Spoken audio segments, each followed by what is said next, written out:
নেশা হলো এমন একটা জিনিস, অতিরিক্ত আসক্তি বা অতিরিক্ত অভ্যাস। অতিরিক্ত আসক্তি বা অভ্যাস যা মানুষকে তার স্বাভাবিক অবস্থা থেকে বিচ্যুত করে, মানসিক স্বাভাবিক অবস্থা থেকে বিকৃত করে অন্যদিকে নিয়ে যায়। মানুষের হিতাহিত জ্ঞানকে নষ্ট করে ফেলে, মানুষের বিবেককে নষ্ট করে ফেলে, মানে মানুষের আকলকে চূড়ান্ত পর্যায়ে ড্যামেজ করে দেয়। এটা হচ্ছে নেশা। শরীয়তের দৃষ্টিতে এই নেশা এবং নেশা পদার্থ এবং নেশার যে কাজগুলো আছে, এগুলার ক্ষতির দিক হচ্ছে, এক নাম্বার, এসিটা বন্ধ করে দেন, বুদ্ধি এবং চেতনাকে আচ্ছন্ন করে ফেলে। 2 নম্বর যে কাজটা, নেশা মানুষের সঠিক এবং ভুল বিচারের ক্ষমতা নষ্ট করে ফেলে, অর্থাৎ মানুষের আকল এবং বিবেককে নষ্ট করে ফেলে। আর 3 নম্বর যে কাজটা নেশার মাধ্যমে হয়, সেটা হচ্ছে মানুষকে আল্লাহর ইবাদত এবং দায়িত্ব থেকে চূড়ান্তভাবে গাফেল করে ফেলে, এমনকি শেষ পর্যন্ত সে ইমান থেকে বের হয়ে যায়। সে নিজেও বুঝতে পারে না কিভাবে সে ইমান থেকে বের হয়। তাহলে আমরা বুঝতে পারলাম নেশা এমন একটা ভয়াবহ জিনিস। নেশা মানুষের বুদ্ধি বিবেককে নষ্ট করে ফেলে, সঠিক বেঠিক পার্থক্য করার বুঝ নষ্ট করে ফেলে, আর সর্বশেষে চূড়ান্তভাবে মানুষকে ইমান থেকে, ইবাদত থেকে গাফেল করে চূড়ান্তভাবে বেঈমান বানায় ফেলায়। এই জন্য আল্লাহ রাব্বুল আলামিন নেশাকে হারাম করে দিয়েছেন। আল্লাহ কোরআনুল কারিমে নেশাকে ধাপে ধাপে হারাম করছেন। কোরআনের এক আয়াতে বলছেন, যখন তোমরা নেশাগ্রস্ত অবস্থায় থাকো তখন তোমরা নামাজের ধারে কাছে যাবে না, যতক্ষণ পর্যন্ত না তোমরা বুঝতে পারো তোমরা যা বলো তা, যতক্ষণ পর্যন্ত নামাজে তোমরা যা বলো সেটা সম্পর্কে যতক্ষণ পর্যন্ত তোমাদের বিবেক না জাগ্রত হয় ততক্ষণ পর্যন্ত নামাজের ধারে কাছেও যায় না। এটা ছিল একটা লঘু বিধান। চূড়ান্তভাবে যে আয়াতটি পাঠ করছি ভূমিকায়, আল্লাহ রাব্বুল আলামিন চূড়ান্তভাবে এক পর্যায়ে মদকে, নেশাকে হারাম করে দিয়েছেন। অতএব কেউ যদি মনে করেন যে না কোনো শিথিলতা আছে নেশার ক্ষেত্রে, ইসলামে কোনো শিথিলতা নাই। সম্মানিত হাজিরিন, এই জন্য রাসূলুল্লাহ সাল্লাল্লাহু আলাইহি ওয়াসাল্লাম কাওয়াইদুল ফিকহর কিছু উসুল আছে, কিছু নিয়ম আছে, মূলনীতি আছে। এই মূলনীতির মধ্যে এটা একটা শুধু হাদিসই নয়, একটা মূলনীতি। ইসলামের মূলনীতিটা কি? কুল্লু মুস্কিরিন খামরুন ও কুল্লু খামরিন হারামুন। প্রত্যেক নেশা সৃষ্টি করে এমন জিনিসকে মাদক বলা হয়। আবার বলি, প্রত্যেক নেশা সৃষ্টি করে এমন জিনিসকে মাদক বলা হয়, অর্থাৎ মদ বলা হয়। আর প্রত্যেক মদ এবং মাদকই আল্লাহ হারাম করে দিয়েছেন।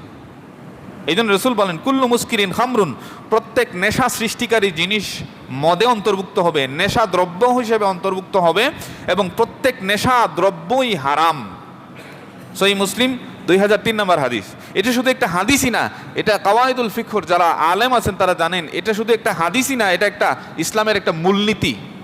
এই মূলনীতির উপর ভিত্তি করে যত জিনিসগুলা পৃথিবীতে কিয়ামত পর্যন্ত আবিষ্কার হবে, সেটার মধ্যে যদি মানুষের আকল বুদ্ধি লুপ পাওয়ার কোনো গুণাগুণ পাওয়া যায় তাহলেও এটা হারাম। এটা মদ হোক, ফেন্সিডিল হোক, হিরোইন হোক, ইয়াবা হোক, আফিম হোক, আরও কি যেটাই হোক, এটার মধ্যে যদি এই সূত্র আপনি মিলান তাহলে এটা হারাম। এবার আসেন, আসক্তি 2 ধরনের, মাদক 2 ধরনের, নেশা 2 ধরনের। ওই যে আগে বলছিলাম যে নেশা শুধু কেমিক্যাল এডিকশন না। নেশা 1 নম্বর নেশা হচ্ছে কেমিক্যাল এডিকশন, রাসায়নিক আসক্তি। তো রাসায়নিক আসক্তির মধ্যে মদ আছে, গাঁজা আছে, হিরোইন আছে, ইয়াবা আছে, মারিফিয়ানা, মারিজোয়ানা, আর অনেক কিছুই আছে। এগুলোকে বলা হয় কেমিক্যাল এডিকশন, এগুলোকে ড্রাগ বলা হয়। ওই ঔষধের দোকানের সামনে লেখা থাকবেন ইংলিশে থাকে ড্রাগ হাউস। এই যে ফেন্সিডিল, এটা একটা কাশের সিরাপ ছিল, বাংলাদেশ সরকার এটাকে নিষিদ্ধ করে দিছে। কারণ ওই যে কাশের সিরাপ দিয়ে এখন দেখা যায়, কাশের সিরাপ 1 চামচ করে খাওয়ার জন্য বলে ডাক্তার, ওই ফেন্সিডিল সে কী করে পুরোটা খেয়ে ফেলে, খাইয়া এটা নেশা করে সে। এই কারণে ফেন্সিডিল খুব ভালো একটা কাশের সিরাপ আছিল, ওটা বাংলাদেশ সরকার বাধ্য হয়েছে নিষিদ্ধ করতে, কারণ ওইটা দিয়ে নেশা করে। আরও অনেক জিনিস আছে, এগুলা পদ্ধতিও বলা উচিত না, কারণ যে না জানে এটা জানার মাধ্যমে সে হয়তো বিপদগামী হইতে পারে। আল্লাহ রাব্বুল আলামিন মাদকের ব্যাপারে আমরা যতদূর জানি সেটা হচ্ছে কেমিক্যাল এডিকশন।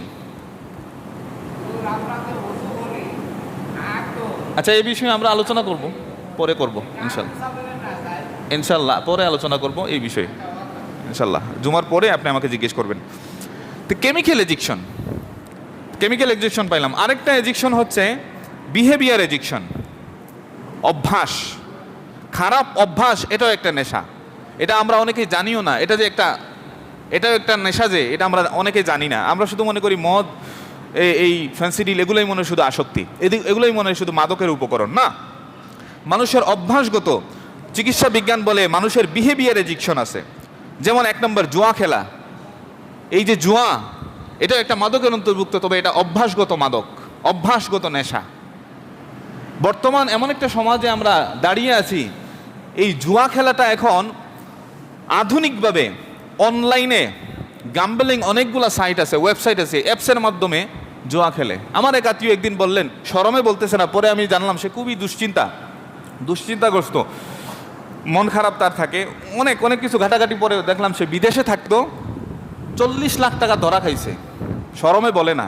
পরে আমি খবর নিলাম, আত্মীয় আমার, সে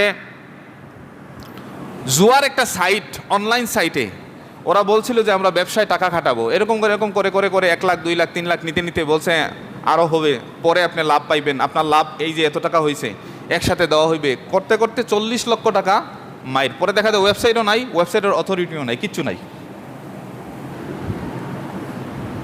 এই মৌলভীবাজারে আমার শোনা পত্রিকায় লেখালেখিও হচ্ছে যে অনলাইনে গেমিং অনেকগুলো সাইট আছে, গেম খেলে জুয়ার মাধ্যমে, কয়েনের মাধ্যমে। এগুলো আল্লাহ নিঃসন্দেহে হারাম করে দিয়েছেন। এটা শুধু মাকরু না, এটা হারাম, আল্লাহ নিষিদ্ধ করে দিয়েছেন জুয়া খেলা। ক্রিকেট খেলা হচ্ছে, কোন দল জিতবে বাজি ধরো, যদি এই দল জিতে তাহলে 5,000 টাকা তুমি দিবা, আর যদি হারে ওই দল জিতে তাহলে আমি দিমু, মানে এটা একটা জুয়া। এই ধরনের যত কাজ আছে আল্লাহ রাব্বুল আলামিন এগুলাকে হারাম করে দিয়েছেন। তাহলে আমরা পাইলাম আচরণগত নেশার মধ্যে জুয়া খেলাটা একটা নেশা।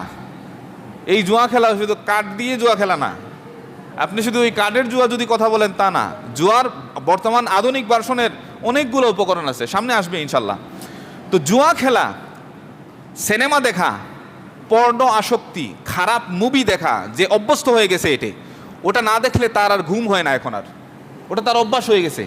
খারাপ সিনেমা দেখা, খারাপ নাটক দেখা, ধারাবাহিকভাবে হলে গিয়ে সিনেমা দেখা, ধারাবাহিকভাবে প্রত্যেকদিন গান না শুনলে তার ঘুমই লাগে না, এটা একটা নেশা হয়ে গেছে তার। এটার কথা কেউ বলে না, সবসময় বলে মদের কথা, এই কথা, সেই কথা, কিন্তু এটাও যে একটা নেশার মধ্যে অন্তর্ভুক্ত সেটা অনেকে বলে না। তারপরে হচ্ছে সোশ্যাল মিডিয়া এবং মোবাইল টিভিতে আসক্ত হওয়া। একদিন মোবাইল থেকে বিরত থাকলে মনে হয় দুনিয়া থেকে সে বিচ্ছিন্ন হয়ে গেছে। এই জন্য মাঝে মধ্যে ওই যে ইতিকাফে ঢুকতে হয়। তাইলে জীবনের কর্মব্যস্ততার ফাঁকে যখন আপনি অফুরন্ত সময় পাবেন তাহলে বুঝতে পারবেন সময়ের গুরুত্বটা কি। সম্মানিত হাজিরিন, এইরকম শত শত নেশার, অভ্যাসগত নেশার জালে আমরা আটকে আছি, কেউ বুঝি না, এবং আমাদের জীবনটা আমরা একবারে জাহান্নামের পরিবেশ বানায় ফেলছি। এখন কোনো কিছুতে মজা লাগে না, না পরিবারে মজা লাগে, না মসজিদে আসলে মজা লাগে, কোনো কিছু মজা লাগে না, ইবাদত বন্দেগীতেও মজা লাগে না। এমনভাবে নিজেকে নষ্ট করছি, মানসিকতাকে এমনভাবে আমরা নষ্ট করছি যে আমরা নামাজেও এখন শান্তি পাই না, জিকিরে শান্তি পাই না, ভালো কথা কারোর সাথে বলতে গেলে মেজাজ খিটখিটা হয়ে যায়। তো এই ধরনের আসক্তি থেকে আমাদেরকে মুক্তি হতে হবে। আল্লাহ রাব্বুল আলামিন এই জন্য সমস্ত ধরনের নেশার জিনিসকে, নেশার উপকরণ, কেমিক্যাল হোক আর বিহেভিয়ার এডিকশন, আচরণগত হোক, রাসায়নিক হোক, সবগুলোকে আল্লাহ হারাম করে দিয়েছেন।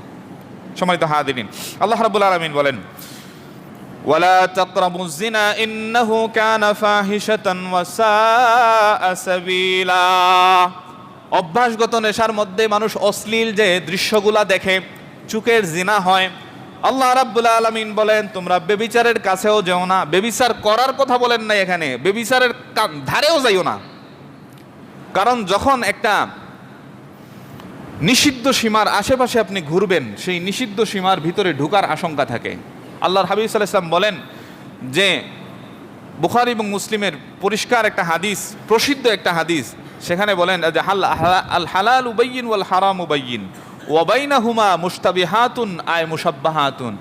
আল্লাহ যেই কাজগুলোকে বৈধতা দান করছেন সেগুলো মানুষ পরিষ্কার জানে, যেগুলোকে হারাম করছেন সেটাও জানে। এই হালাল এবং হারামের মাঝামাঝি সন্দেহজনক কিছু জিনিস আছে, এগুলো থেকে বাঁচা, এটা হচ্ছে তাকওয়া, এটা হচ্ছে আমানতদারিতা, এটা হচ্ছে ইমানদারিতা। কেমন যেন সেটা এমন যে একজন বাদশাহ নিষিদ্ধ একটা সীমানা প্রাচীর দিয়ে দিয়েছে, জনগণকে বলছে এই নিষিদ্ধ এরিয়ার ভিতরে ঢোকা যাবে না, কিন্তু একজন রাখাল তার গরু বাছুর ছাগলকে নিয়ে ওই নিষিদ্ধ এরিয়ার পাশেই সে চড়াচ্ছে। কেমন যেন সে তার এই নিষিদ্ধ এরিয়ার আশেপাশে তার রাখালি করার কারণে তার জন্তুগুলা ওই নিষিদ্ধ এরিয়ার ভিতরে ঢোকার সম্ভাবনা রাখে, সে জেনে শুনে ওই নিষিদ্ধ এরিয়ার আশেপাশে ঘোরাফেরা করে। এ কারণে আল্লাহ রাব্বুল আলামিন জেনা তো করা কথা বলেনি নাই, জেনার আশেপাশে অশ্লীল কাজের আশেপাশে যাওয়ার জন্য নিষেধ করছেন। যেই পরিবেশে গেলে আপনি মনে করবেন যে আপনি হারামের মধ্যে ঢুকে যাওয়ার সম্ভাবনা আছে, ওই পরিবেশেও যাওয়ার দরকার নেই আপনার। যদি মনে করেন এমন একটা ব্যক্তি, ওই খারাপ ব্যক্তি, আমার ইমান রে ভাই এত শক্ত না, ওই ব্যক্তির আশেপাশে গেলে ওই ব্যক্তির কথা কানমন্ত্রয় আমি আমার নিজেরকেও ধ্বংস করতে পারি, ওই ব্যক্তির পাশেও যাওয়ার দরকার নেই আপনার। বলবেন যে হুজুর ওই খারাপ মানুষকে ভালো করার দায়িত্ব কার? ভালো করার দায়িত্ব আপনার না, ভালো করার দায়িত্ব আরেকজনের, যে এই অবস্থান থেকে আরো ভালো অবস্থানে আছে, যার সম্ভাবনা কম রাখে খারাপ মানুষের সাথে মিশলে সে খারাপ হবে। কিন্তু আমরা এমন একটা অবস্থানে আছি যেখানে খারাপ পরিবেশে থাকলে খারাপের যুগটা চলে আসতে পারে তাড়াতাড়ি। তো সম্মানিত হাজিরিন, আল্লাহ রাব্বুল আলামিন পরিষ্কার জানিয়ে দিয়েছেন তোমরা বেবিচারের ধারে কাছেও যাইও না, অশ্লীল কাজের ধারে কাছেও যাই না। বর্তমান সমাজ পর্নোগ্রাফি এবং খারাপ ছবি, খারাপ পিকচার, খারাপ ভিডিও দেখতে যুব সমাজরা এমনভাবে অস্থির হয়ে গেছে যে এগুলো ছাড়তেও পারতেছে না, এটা একটা অ্যাডিকশন হয়ে গেছে। আস্তাগফিরুল্লাহ। তো এই জিনিসগুলো থেকে বের হতে হবে। আপনি যতদিন পর্যন্ত এই জিনিসগুলো থেকে বের হতে পারবেন না ততদিন পর্যন্ত নামাজে শান্তি পাইবেন না, আল্লাহর কোনো ইবাদত বন্দিগিতে শান্তি পাইবেন না, জিকিরে শান্তি পাইবেন না, কিচ্ছু ভালো লাগবে না আপনার। মসজিদে আসলে অস্থিরতা থাকবে আপনার, এবং মসজিদে আসতে বাধা প্রদান করবে আপনার এই খারাপ কাজগুলা। সম্মানিত হাজিরিন, আল্লাহ রাব্বুল আলামিন বলেন কোরআনুল কারীমে, ওয়ালা তাকরাবুল ফাওয়াহিশা মা যাহারা মিনহা ওয়া মা বাতান। আল্লাহ রাব্বুল আলামিন বলেন প্রকাশ্য হোক গোপনে হোক সকল অশ্লীল কর্মকাণ্ড থেকে তোমরা বেঁচে থাকো। প্রকাশ্য এবং অশ্লীল, গোপন এবং প্রকাশ্য, গোপনে এবং প্রকাশ্যে যত অশ্লীল কাজ তোমরা দেখো, এগুলা থেকে পরিষ্কারভাবে তোমরা হেফাজত থাকো, বেঁচে থাকো। কারণ যখন কেউ দেখছে না, গোপনে তুমি মনে করতেছো যে গুনার কাজে জড়িত হয়ে যাই, কেউ না দেখলেও আমার আল্লাহ দেখতেছেন। আল্লাহ রাব্বুল আলামিন বলেন ইয়ালামু খাইনাতাল আয়ুনি ওয়া মা তুখফিস সুদূর। ও বান্দা, তুমি যে আর চুকে আরেক দিকে তাকাও, গোপনে মনে করতেছো কেউ দেখতেছে না, আড়াল করে তাকাইতেছো, সেই আড়াল করে তাকানোটাও আল্লাহ রাব্বুল আলামিন দেখেন। সুবহানাল্লাহ। শুধু তাই না, ও বান্দা, চোখ বন্ধ করে অন্তর দিয়ে যা চিন্তা করো, খারাপ চিন্তা, ওয়া খাইনাতাল আয়ুনি ওয়া মা তুখফিস সুদূর, অন্তরের ভিতরে গোপনে যেই চিন্তাগুলো লালন করো সেই চিন্তার খবরও আল্লাহ রাখেন। অতএব শুধু চোখের দৃষ্টি না, অন্তরের খারাপ ধারণা থেকেও তুমি আল্লাহকে ভয় করো। আল্লাহ রাব্বুল আলামিন আমাদেরকে প্রকৃত অর্থে আল্লাহকে ভয় করার তৌফিক দান করুন, সবাই বলে আমিন। সম্মানিত হাজিরিন, আল্লাহ রাব্বুল আলামিন বলেন, রাসূলুল্লাহ সাল্লাল্লাহু আলাইহি ওয়াসাল্লাম বলেন যে কুতিবা আলা ইবনে আদম নসিবুহু মিনাজ জিনা মুদরিকু যালিকা লা মাহালাতা। আদম সন্তানের জন্য বেবিচারের একটি অংশ নির্ধারণ হয়ে আছে। এরকম করে লম্বা একটা হাদিসের এক প্রান্তে আল্লাহ রাসূল সাল্লাল্লাহু আলাইহি ওয়াসাল্লাম বলেন চোখের বেবিচার হলো দৃষ্টি, চোখের জিনা হচ্ছে খারাপ জিনিস দেখার মাধ্যমে চোখের জিনা হয়, খারাপ জিনিস অশ্লীল কথা শোনার মাধ্যমে কানের জিনা হয়, কানের জিনা হয় শোনার মাধ্যমে। আর এই জিনিসগুলা অবশেষে সর্বশেষে বাস্তবায়ন করে মানুষের লজ্জাস্থান। কিন্তু এর আগ পর্যন্ত এই শরীরের অঙ্গ প্রত্যঙ্গগুলো আপনাকে খারাপ দিকে ইনফ্লুয়েন্স করে, আগায় নিয়ে যায়। কিন্তু আপনি সর্বপ্রথম এই চোখ, দেহের দরজা হচ্ছে, এই শরীরের দরজা হচ্ছে এই চোখ। এই চোখের মাধ্যমে কোনো জিনিস আপনার ব্রেইনে যায়, এটা হচ্ছে আপনার ব্রেইনের দরজা। এই চোখটা হচ্ছে ব্রেইনের দরজা, এই কানটা হচ্ছে ব্রেইনের দরজা। এই কান এবং চোখকে যদি আপনি নিয়ন্ত্রণ করে ফেলেন, আপনার ব্রেইনকে আল্লাহ রাব্বুল আলামিন নিয়ন্ত্রণ করার তৌফিক প্রদান করবেন। জোরে বলি সুবহানাল্লাহ। অতএব আপনার দরকার হলো চোখটা বন্ধ রাখা, খারাপ নজর থেকে আপনার চোখকে হেফাজত করা। খারাপ পরিবেশে, যেই পরিবেশে গেলে খারাপ কথা শুনবেন, গীবত শুনবেন, অশ্লীল কথা শুনবেন, গালাগালি শুনবেন, সেই পরিবেশ থেকে নিজের কানকে হেফাজত করা। আল্লাহ রাব্বুল আলামিন এই দুই জিনিসের হেফাজত করার তৌফিক দান করুন, সবাই বলি আমিন। রাসূল সাল্লাল্লাহু আলাইহি ওয়াসাল্লাম বলেন, যে ব্যক্তি নিজের এই মুখ এবং লজ্জাস্থানের হেফাজত এবং গ্যারান্টি দান করলো, আমি কাল কিয়ামতের ময়দানে তাকে জান্নাতের গ্যারান্টি দিলাম। সুবহানাল্লাহ। সম্মানিত হাজিরিন, এই জন্যে এই ধরনের খারাপ অভ্যাস দৃষ্টির মাধ্যমে যেগুলো সংগঠিত হয়, কানে শোনার মাধ্যমে যে সংগঠিত হয় এবং এটা আমাদের অভ্যাসে পরিণত হয়ে গেছে, আমরা নিছক মনে করতে পারি যে এটা একটা এন্টারটেইনমেন্ট বা এটা একটা দেখা, আজকে কালকেই ছেড়ে দেবো, পরের দিনে ছেড়ে দেবো। আপনি ছাড়তে পারবেন না, গ্যারান্টি আপনি ছাড়তে পারবেন না। আপনি ছাড়তে হলে এখন থেকে ছাড়তে হবে। এই মসজিদে আসেন, এখন থেকে ওয়াদা করতে হবে আল্লাহর কসম, আজকে থেকে আর না, শেষ। কালকে শেষ হয়ে যাবে, কালকে দেখবেন পরের দিন বলতেছেন, পরের দিনও আপনি ছাড়তে পারতেছেন না, এর পরের দিন আল্লাহ নিজে বলতেছেন যে ওয়ালা তাকুলুন্না লিশাইইন ইন্নী ফাইলুন গাদা, খবরদার কোনো কাজ আগামীকাল করব এই প্রতিশ্রুতি তোমরা বলো না, আজকে থেকে শুরু করো। ইল্লা আন ইয়াশা আল্লাহ, এবং কাজ করার প্রতিশ্রুতি নিলে আল্লাহর ইচ্ছা চাইবে, ইনশাআল্লাহ বলবে। অতএব কোনো কাজ আগামীকাল করব, এটা যদি আপনি বলেন, একটা প্রবাদ আছে, টুমোরো উইল নেভার কাম, আগামীকাল কোনো দিন আসে না। টুমোরো উইল নেভার কাম, আগামীকাল কখনো আসে না। তবে আপনার পদক্ষেপ, ভালো কাজের ক্ষেত্রে আপনার পদক্ষেপ, ইরাদা, প্রতিশ্রুতি এখন থেকে হবে যে না। এবং প্রত্যেকটা মাদক, প্রত্যেকটা নেশা, প্রত্যেকটা অশ্লীল কাজ, প্রত্যেকটা গুনার কাজ এমনভাবে আল্লাহর সাথে সম্পর্ক বান্দার নষ্ট করে, কেমন যেন দুই বাড়ির সাথে দেয়াল দিয়ে গেলে যেরকম দুই বাড়ি আড়াল হয়ে যায়, অনুরূপভাবে প্রত্যেকটা পাপ কাজ যখন আমরা করতে থাকি, আল্লাহর সাথে সম্পর্ক আস্তে আস্তে আস্তে আস্তে আস্তে আস্তে দূরত্ব হতে থাকে। আল্লাহর সাথে সংযোগটা তখন দূরে সরে যায়, আমাদের মনের সম্পর্ক আল্লাহর থেকে দূরত্ব হতে থাকে। এই জন্যে গুনার কাজকে আরবিতে বলা হয়, গুনার কাজের অনেকগুলো শব্দ আছে আরবিতে, এর মধ্যে একটা শব্দ হচ্ছে মাসিয়া। মাসিয়া তো তুলো প্রতিবন্ধক, যেই কাজ করলে আল্লাহর সাথে সম্পর্ক নষ্ট হতে থাকে বান্দার। আপনি আপনার এক আত্মীয়ের সাথে যদি খারাপ ব্যবহার করেন, সম্পর্ক ভালো থাকবে না খারাপ থাকবে? তা আপনি কেমনে বুঝেন আল্লাহর অবাধ্য, আপনি দিনের পর দিন আল্লাহর অবাধ্যতা করতেছেন, আল্লাহর সাথে আপনার ভালো রিলেশন থাকবে? আল্লাহ আপনার বলার সাথে সাথেই সব কথাগুলো শুনবে? কিভাবে আশা করেন আপনি? আমি কিভাবে আশা করি? আল্লাহ রাব্বুল আলামিন বলেন, আমি দাওয়াতকারী যখন আমাকে ডাকে, দোয়া করে, তখন আমি শুনি। দাওয়াতাদ দাঈ ইযা দাআন ফালইস্তাজিবু লি ওয়াল ইউমিনু বি, তবে শর্ত দুইটা। ফালইস্তাজিবু লি, তোমার ডাকে যে আমি সাড়া দেব, শর্ত দুইটা। আমার ডাকে সাড়া দাও তুমি, আল্লাহ বলতেছেন, ফালইস্তাজিবু লি ওয়াল ইউমিনু বি, আমার ডাকে সাড়া দাও, তোমার ডাকে আমি সাড়া দেব। আমার প্রতি বিশ্বাস করো, আমি তোমার সকল কিছু পূরণ করে দেবো। জোরে বলি সুবহানাল্লাহ। সূত্র ঠিক। আমি আল্লাহর কাছে দিনের পর দিন ডাকতেছি, আল্লাহ আমার দোয়া কবুল করতেছেন না। কেন করতেছেন না? আপনি আল্লাহর দাওয়াত কবুল করেন, আল্লাহর দোয়া কবুল করেন, আপনার দোয়া আল্লাহ কবুল করবে, এটা আল্লাহ বলে দিয়েছেন। সম্মানিত হাজিরিন, এই জন্যে প্রত্যেকটা গুনার কাজ আল্লাহর সাথে সম্পর্ক নষ্ট করতে থাকে বান্দার। শেষ পর্যন্ত এমন একটা অবস্থা হয়, চূড়ান্তভাবে আল্লাহর সাথে সম্পর্কটা নষ্ট হয়ে সে ঈমান হারা হয়ে যায়। সম্মানিত হাজিরিন, বলছিলাম এই অশ্লীলতার ফেরিওয়ালা যারা অশ্লীলতা সমাজে প্রচার করে, তাদেরকেও আল্লাহ রাব্বুল আলামিন ভয়াবহ শাস্তির কথা কোরআনুল কারীমে জানান দিয়েছেন।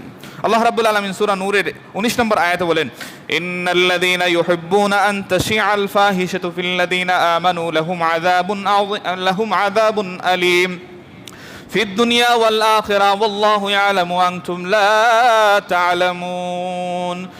নিশ্চয় যারা ইমানদারদের মধ্যে অশ্লীল কাজ, বেহায়ার কাজ, বেহায়াপনার কাজ, ফেসবুকে হোক, ইন্টারনেটে হোক, ইউটিউবে হোক, টিকটকে হোক, যে কোনো মাধ্যমে খারাপ কাজ যারা শেয়ার করে, খারাপ কাজ, খারাপ পোস্ট, খারাপ ছবি, খারাপ ভিডিও একজনে করছে, ওই জিনিসটা আপনি আবার শেয়ার করছেন, মনে করতেছেন জনগণ সচেতন হবে। কিসের সচেতন? খারাপ একটা ভিডিও দেখে জনগণ এটার মধ্যে আসক্ত হবে। কিসের সচেতনতা? একটা দাঙ্গা আপনি শেয়ার করতেছেন, এর ভালো দিক থেকে খারাপ দিক বেশি, ভালো দিকের চেয়ে খারাপ দিক বেশি। সমাজের একটা জিনিস হচ্ছে কি, একটা সূত্র হচ্ছে কি, পায়খানা যেটা আছে এটা যত নাড়াচাড়া করবেন দুর্গন্ধ ছড়াবে বেশি না কমবে? তো সমাজের মধ্যে এখন বর্তমানে কিছু জিনিস প্রচার করা হয়, দুহাই দেওয়া হয় মানুষকে সচেতন করার জন্য, কিন্তু আসলে কিচ্ছুই না। মানুষের সচেতন করার উদ্দেশ্য না, সচেতন হয়েছে নিজে ভাইরাল হওয়া, নিজে ভাইরাল হওয়া। সচেতন করা না। এই জন্য খবরদার, আরেকজন করছে পোস্ট, সেটা আপনি যে শেয়ার করতেছেন, এই যে শেয়ার করতেছেন সেটার কথা আল্লাহ বলতেছেন যে ইমানদারদের মধ্যে যারা অশ্লীল কাজ প্রচার করার জন্য সহযোগিতা করে, শেয়ার করে, এই ধরনের মানুষদের জন্য দুনিয়া এবং আখেরাতে আল্লাহ রাব্বুল আলামিন যন্ত্রণাদায়ক শাস্তির প্রস্তুত করে রেখেছেন। জোরে বলি আউযুবিল্লাহি মিনাশ শাইতানির রাজিম। অতএব কোনো এক খারাপ কাজ আপনি বলবেন এই দোহাই, এটা তো আমি ছড়াই নাই, আমি করি নাই, কিন্তু আপনি শেয়ার করছেন, এটা সম্পর্কে মানুষকে এই এই এই দরজায় ঢোকা পর্যন্ত আপনি মানুষকে সাহায্য করছেন। সম্মানিত হাদিরিন, এই জিনিসগুলা মানুষকে কিভাবে মনুষ্যত্ব থেকে, মানবতা থেকে দূরে নিয়ে যায়, এটা এমন একটা অবস্থা মানুষের তৈরি করে যে মানুষের ঈমানকে দুর্বল করে ফেলে, ইবাদতের মধ্যে গাফলতি আসে। অনেকে বলে যে হুজুর নামাজে মজা পাই না, জিকিরে মজা পাই না, মাহফিলে টাফিলে যাই কিন্তু কোনো ভালো লাগে না কিছু। কারণ এই অবস্থাটা একদিনে আপনার তৈরি হয় নাই, দিনের পর দিন আপনার আত্মাকে আপনি কুলুষিত করছেন এই সমস্ত খারাপ কাজগুলোর মাধ্যমে। অতএব সর্বপ্রথম আপনার এই কাজগুলো ত্যাগ করতে হবে। এই জন্য আল্লাহ রাব্বুল আলামিন কোরআনের প্রথমেই বলছেন যালিকাল কিতাবুল লা রাইবা ফি হুদাল লিল মুত্তাকিন। এই কিতাব গাইড করবে সেই মানুষদেরকে যারা আল্লাহর ভয়ে খারাপ কাজগুলো ত্যাগ করে দিয়েছে। এই কোরআন আপনাকে তখন গাইড করবে, তখন আপনাকে পথ দেখাইবে যখন আপনি মুত্তাকি হইতে পারবেন। মুত্তাকি মানে কি? মুত্তাকির প্রথম কন্ডিশন হচ্ছে আল্লাহর ভয়ে আপনি যাবতীয় আল্লাহর নিষিদ্ধ কাজগুলোকে ছেড়ে দিতে হবে। গুনার কাছ থেকে নিজেকে বাঁচায় রাখতে হবে। যখন আপনি গুনার কাছ থেকে নিজেকে বাঁচায় রাখবেন তখন দেখবেন আল্লাহর হেদায়েতের নূর আস্তে আস্তে আপনার কাছে দৃশ্যমান হচ্ছে, ইবাদতে মজা পাচ্ছেন, সব কাজগুলো আপনি আকল দিয়ে বুঝতে পারতেছেন। সম্মানিত হাদিরিন, এই জন্যে মুত্তাকি হতে হবে। প্রথম শর্ত কি? মুত্তাকি হতে হবে। ইমানের স্বাদ লাভ করতে গেলে আল্লাহর নিষিদ্ধ কাজগুলো থেকে নিজেকে বাঁচায় রাখতে হবে। মানুষ বিবাহ জীবন, পারিবারিক জীবনটা এমন জাহান্নামের অবস্থা হয়ে গেছে, জাহান্নামের পরিবেশ হয়ে গেছে মানুষের পারিবারিক জীবনগুলা। এই আসক্তিগুলোর মাধ্যমে মানসিক রোগ বাড়তেছে, ডিপ্রেশন বাড়তেছে। এটা এমন একটা জিনিস যে নেশার মাধ্যমে এটা মনে করতে পারে যে একটা গুনাহ মনে হয়, একটা অপরাধ না, এগুলা অপরাধের একটা চেইন, অপরাধের তসবির যেরকম একটা দানা ছুটে গেলে পরের দানাগুলো অটোমেটিক ছুটতে থাকে, অনুরূপভাবে এগুলো শুধু এক একটা অপরাধ না, এক একটা অপরাধের পিছনে অনেকগুলো অপরাধকে টেনে আনে। কিভাবে? সামনে আসতেছে। তো এই জিনিসগুলোর মধ্যে বিহেভিয়ার অ্যাডিকশনটা গুরুত্বপূর্ণ একটা জিনিস। এই জিনিসগুলোর মধ্যে আরেকটা জিনিস যেটা আলোচনা করছিলাম যে জুয়া, এই জুয়া খেলাটা বিভিন্ন মাধ্যমে হয়, লটারির মাধ্যমে হয়, ক্যাসিনোর মাধ্যমে হয়, খেলাধুলার মধ্যে বাজি, ফুটবল, ক্রিকেটের, অনলাইন গেমিংসের মাধ্যমে হয়। ঠিক আছে রে, কী জানি বলে পাবজি না টাবজি, ফ্রি ফায়ার, এগুলা, এই খেলাগুলোর মাধ্যমে জুয়া খেলা হয়।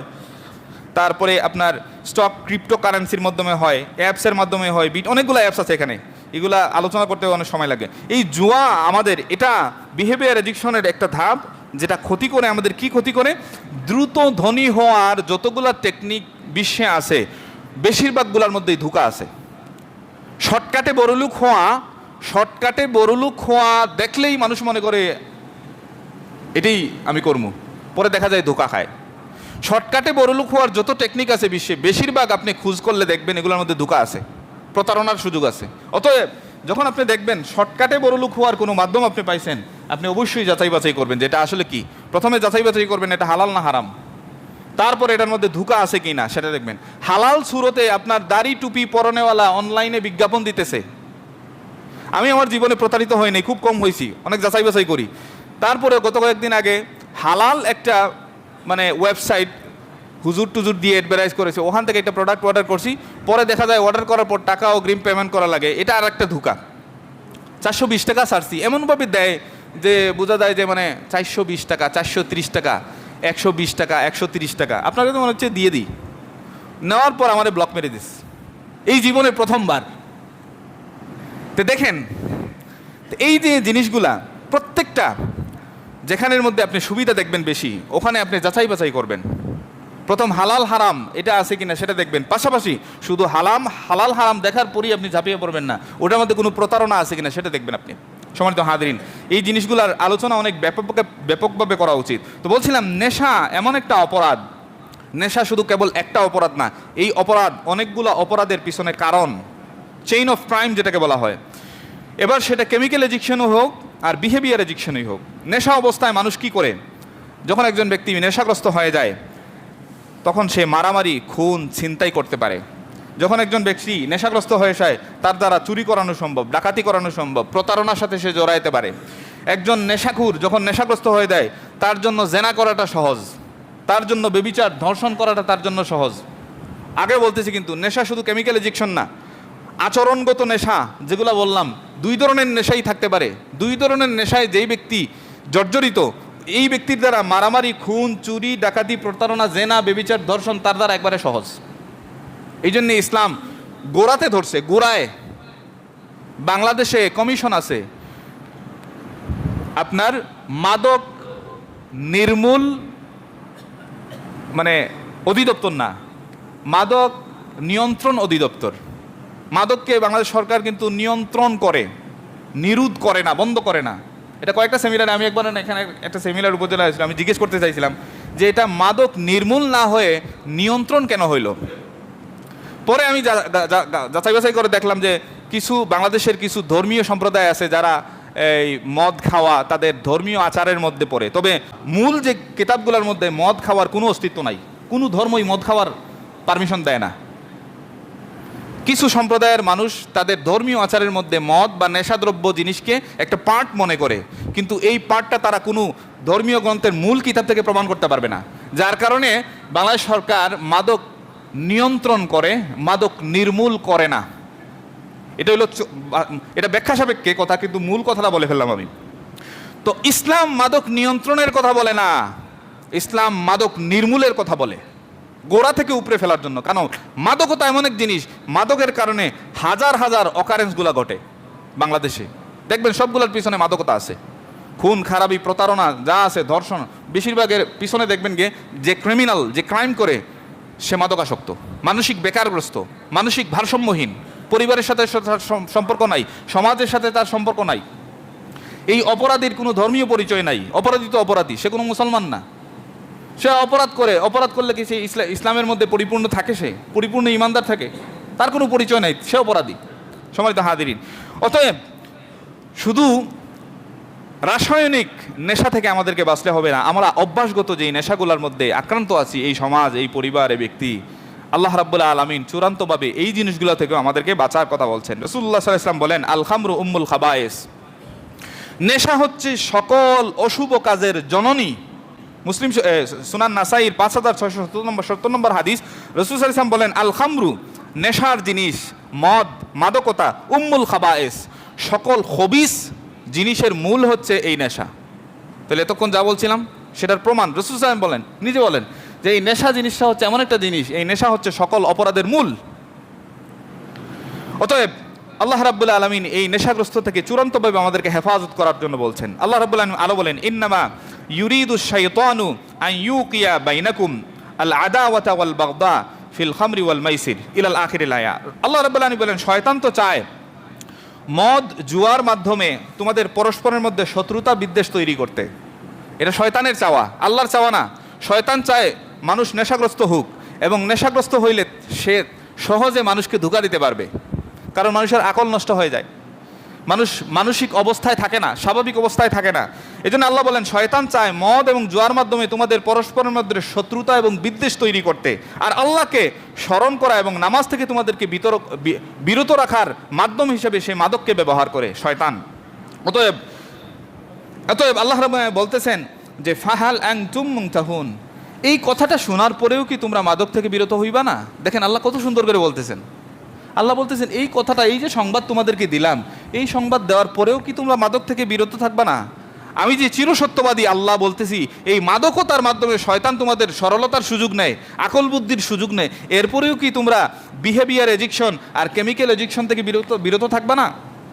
সম্মানিত হাজিরিন, আল্লাহ রাব্বুল আলামিন বলেন, ওয়াল্লাহু ইয়ালামু ওয়া আনতুম লা তা'লামুন, তোমরা সাময়িকভাবে কিছু জিনিসের মাধ্যমে ফায়দা মনে করতে পারো, কিন্তু এটা দীর্ঘস্থায়ী অপকারিতা আছে। সাময়িকভাবে মাদকতার মাধ্যমে তোমরা হয়তো একটা এন্টারটেইনমেন্ট পাইতে পারো, জুয়ার মাধ্যমে সাময়িক একটা লাভ পাইতে পারো, কিন্তু এটা চিরস্থায়ী ক্ষতি তোমাদের জীবনে, দুনিয়া এবং আখিরাতে আল্লাহ রাব্বুল আলামিন দেখেন, কিন্তু তোমরা এটা দেখো না। সম্মানিত হাজিরিন, আল্লাহ রাব্বুল আলামিন এই সমস্ত মাদকতা, মাদক নির্মূল করে আমাদের এই সমাজকে। যারা আসলে মাদকতার সাথে জড়িত এরা বেশিরভাগই মসজিদে আসে না, খুব কম আসে, আসলেও। অতএব এই জুমার আলোচনার উদ্দেশ্য হচ্ছে কি, মাদকের ভয়াবহতা সম্পর্কে আমরা জানা। আমরা আমাদের ব্যক্তি পর্যায়ে যাদেরকে আমরা চিনি, গোপনে এবং ওপেনে যারা মাদকের সাথে সম্পৃক্ত, আল্লাহ রাব্বুল আলামিন এই ধরনের যে নিষেধাজ্ঞা দিয়েছেন কোরআনের, এই জিনিসটা বিনয়ের সাথে ভদ্র ভাষায় তাদেরকে বোঝানো যে ভাই দেখো তুমি মুসলমান, এগুলোর সাথে জড়িও না। আল্লাহ রাসূল সাল্লাল্লাহু আলাইহি ওয়াসাল্লাম 10 ধরনের ব্যক্তিকে অভিসম্পাদ দিছেন, 10 ধরনের ব্যক্তিকে অভিসম্পাদ দিছেন। এর মধ্যে রাসূলুল্লাহ সাল্লাল্লাহু আলাইহি ওয়াসাল্লাম বলেন যে মদের সাথে সম্পৃক্ত, যে মদ কিনে, মাদক পাচার করে, মাদক কিনে, মাদক সরবরাহ করে, মাদকের ব্যবসায় শরীক, এরকম 10 ধরনের ব্যক্তির উপর আল্লাহ রাব্বুল আলামিন লানত প্রদান করেন। আপনি বলতে পারেন আমি তো মাদক খাই না, মাদক ক্যারি করে আরেকজনকে দিছেন, আপনিও সমান পাপের অধিকারী। এরকম 10 ধরনের মানুষ, মাদক কিনে, মাদক বেচে, মাদকের সাথে সম্পৃক্ত ব্যবসায়ী, মাদক কেনার জন্য পরিবহন করে, মাদকের বৈধতা দেয়, মাদকের মার্কেটিং করে, এরকম মাদকতা এবং নেশার সাথে জড়িত সকল ধরনের প্রায় 10 শ্রেণীর মানুষের প্রতি আল্লাহ অভিসম্পাত করেন, যতক্ষণ পর্যন্ত তারা এই কাজ থেকে ফিরতি না আসে। অতএব আমাদের কি করা দরকার, 1 মিনিটে শেষ করে দিচ্ছি। আমাদের এই সমাজকে বাঁচানোর জন্য আমাদের দায়িত্ব, আমাদের একটা সামাজিক দায়িত্ব আছে, ব্যক্তিগত দায়িত্ব যেরকম আছে, পারিবারিক দায়িত্ব আছে, অনুরূপভাবে প্রত্যেক মানুষের একটা সামাজিক দায়িত্ব আছে।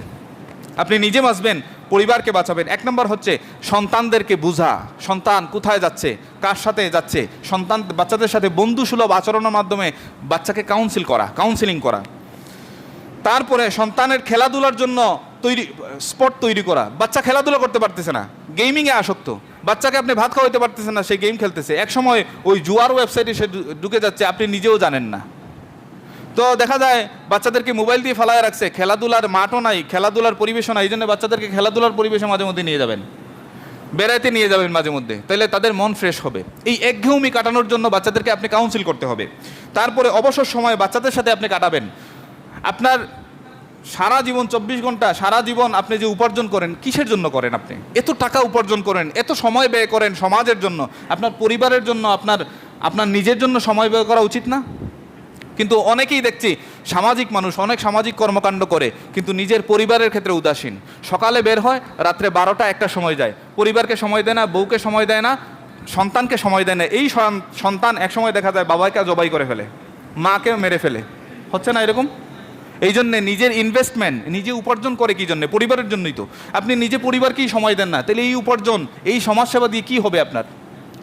সম্মানিত হাজিরিন, আল্লাহ রাব্বুল আলামিন এই জিনিসগুলা থেকে বেঁচে থাকার তৌফিক দান করুন। আমরা তওবা করব এগুলা থেকে, যাতে যারা সম্পৃক্ত আছে, আল্লাহ রাব্বুল আলামিন যাতে চিরতরে এই অভ্যাসগুলা থেকে, এই মাদকতা থেকে আমাদেরকে, আমাদের পরিবারকে, আমাদের সমাজকে সুন্দর রাখার তৌফিক দান করেন। এগুলা থেকে বেঁচে থাকার মাধ্যমে আল্লাহ রাব্বুল আলামিন যা আলোচনা করলাম সেগুলো বুঝার এবং আমল করার তৌফিক দান করুক। সুবহানাকা আল্লাহুম্মা ওয়া বিহামদিকা আশহাদু আল্লা ইলাহা ইল্লা আনতা আস্তাগফিরুকা ওয়া আতুবু